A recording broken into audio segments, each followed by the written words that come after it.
Chers amis, bonjour pour cette méditation de ce jeudi 7 mai 2020.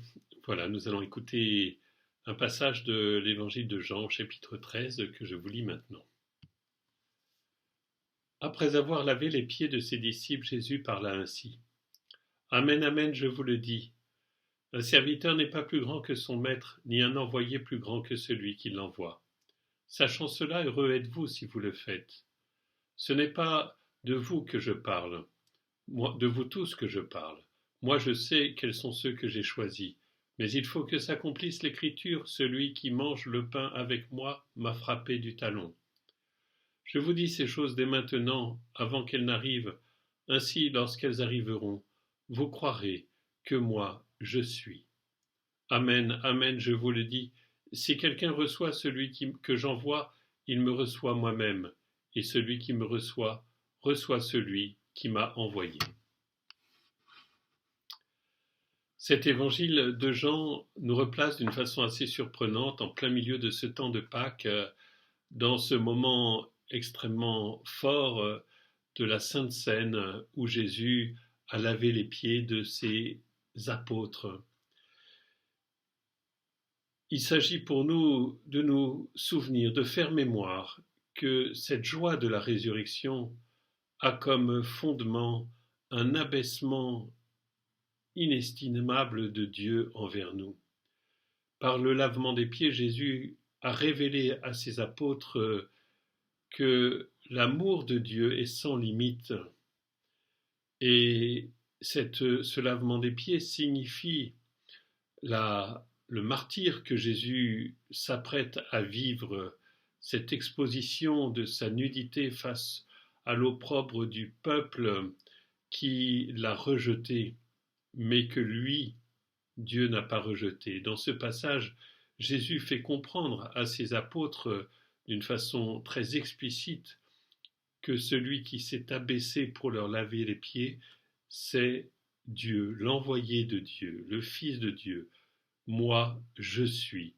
Vous savez que je suis, c'est le nom de Dieu, le nom que Dieu révèle à Moïse dans le buisson ardent, et Jésus s'adresse à ces Juifs croyants en leur disant « Moi, je suis Dieu, et c'est Dieu qui s'est abaissé à vos pieds, qui vous lave les pieds, pour vous empêcher d'entrer dans la mort éternelle et pour vous donner la vie éternelle, le royaume de Dieu. » Alors ce lavement des pieds, vous le savez, Jésus le présente aussi et il le rappelle ici comme un exemple.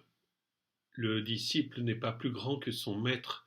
Vous êtes appelés, vous aussi, dit Jésus, à vous laver les pieds les uns des autres. Qu'est-ce que cela veut dire? Pour nous qui sommes dans la joie de la résurrection, nous devons aujourd'hui faire mémoire de cet abaissement du Christ et chercher nous aussi à nous abaisser devant les autres. Il y a plein de façons concrètes de s'abaisser devant les autres, mais le plus important est de le faire vraiment en union d'esprit avec le Seigneur Jésus qui nous a sauvés. S'abaisser par amour du Christ, par imitation du Christ. Comment faire? Eh bien, il s'agit simplement de ne pas chercher à se rendre intéressant face aux autres, de ne pas répliquer lorsque une parole peut-être a été un peu dure envers nous ou un peu injuste, de le faire dans un acte d'offrande intérieure au Christ, d'amour du Christ. Par amour pour toi, je me tais. Par amour pour toi, je ne réponds pas. Par amour pour toi, j'accepte, Seigneur, de ne pas être compris, de ne pas avoir été bien entendu. Bien sûr, ce type d'attitude ne peut pas commander toutes nos actions. Il est parfois bon, en famille, avec son conjoint, avec ses enfants, avec ses collègues de travail, de pouvoir se justifier, de pouvoir expliquer les choses, de pouvoir faire connaître son ressenti, son besoin.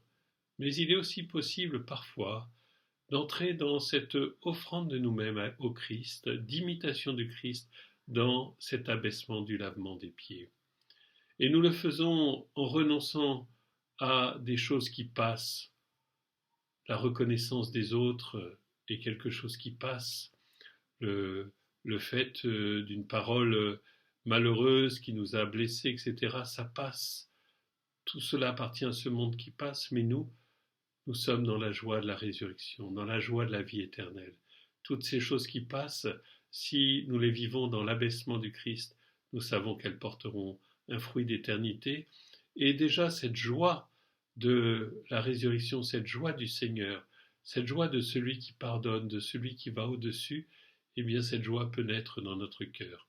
Non pas sans un combat psychologique en nous, car il y a toujours une part psychologique de résistance intérieure à renoncer, à s'expliquer, à renoncer, à répondre, à renoncer à faire valoir ses droits. Il y a toujours quelque chose qui lutte en nous. Mais en même temps, si nous le faisons en lâchant prise et en demandant l'Esprit Saint, nous pouvons aussi faire l'expérience de cette joie qui naît dans notre cœur et qui vient de la joie du ressuscité. Alors que le Seigneur nous aide aujourd'hui à reprendre cet esprit du lavement des pieds dans notre vie quotidienne les uns avec les autres, demandons au Seigneur qui nous aide dans ce sens. Bonne fin de journée et à très bientôt.